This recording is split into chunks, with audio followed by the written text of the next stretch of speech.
Okay, great. I'm going to take some comments here on Facebook because I've been given these comments and starting again. One, Tasha was saying that what are the various methods of sourcing funding, yes, particularly for property development, start off with no previous financial record. They say the NEF is broke while IDC no longer funds the property market. Banks require financial records from a startup. Again, they require financial records, but yes, you're a startup. yes. You're going into, how are you even supposed to win this? I think with respect that the person who's posted that comment doesn't understand, and I'll make the statement again. Yeah. If you want to own a chicken farm, you first start by selling eggs.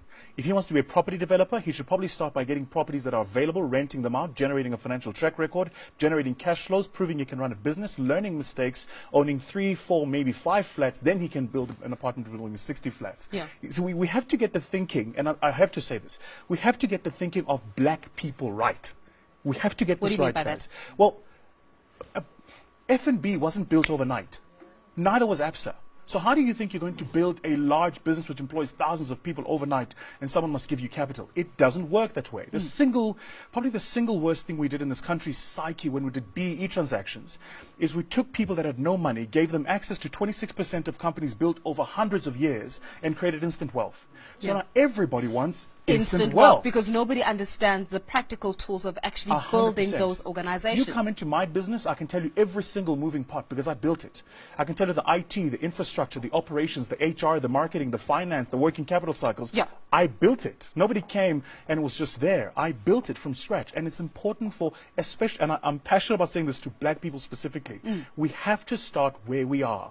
We have to start where we are and build with the small steps. Okay, great. So we've spoken about how perhaps the redundancy of our business plans. Sure. We looked at how we need to start changing our mindset. So now I'm going to ask you the question of where do I start? Be practical with me, okay? So let's use the person that has got a property company, for example. We've got property there. You want to get into the property market. You don't have capital. You are a startup. How do I start? My business plan is redundant, as you mentioned. My mindset is clearly messed up a little bit. How do I start and how do I get this formula right? With your permission, let me use a different example. Yeah. Yesterday, we got an approach from a young lady who was looking to raise 5 million rand to buy a chicken farm.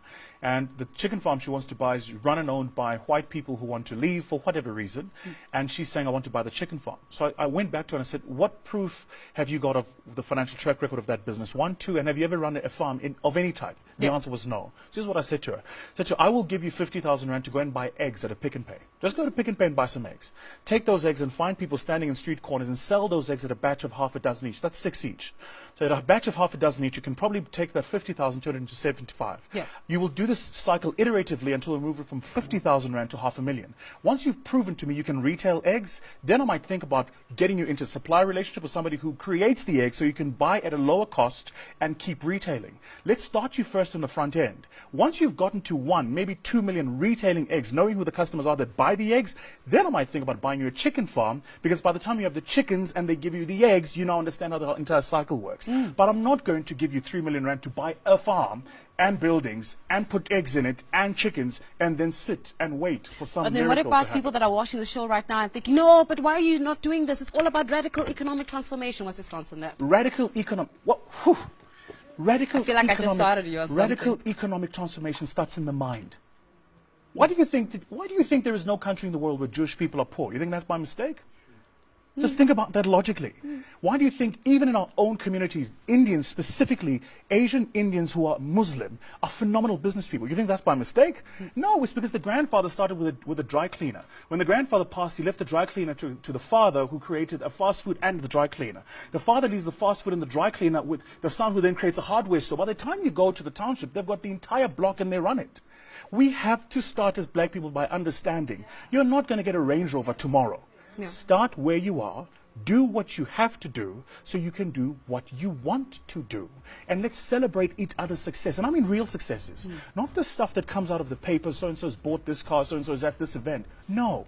If you're at a JNB event, your odds are you're not an entrepreneur. A real entrepreneur doesn't have time to be at those events. People are clapping right now in the studio. No, There's actually clapping that is happening in the studio. Because a real entrepreneur, I get invited all the time. I'm on the VIP list all the time. I'm never there because I'm trading. I'm running a business. I've got things to do, right?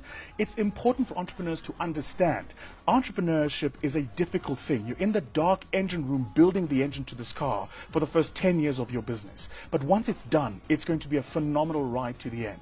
Real economic transformation for Tena Njengabantu Abamnyama is starting things we own and owning the things we say we own, not being seen to own.